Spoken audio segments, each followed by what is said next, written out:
Hi, welcome to HUD Widget Info. I'm going to show you how to adjust HUD widgets on your screen, location of these widgets, in Borderlands 4.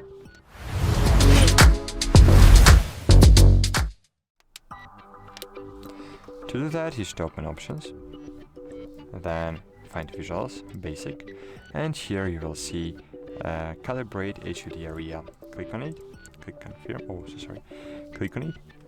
And now you can move this area of HUD, right?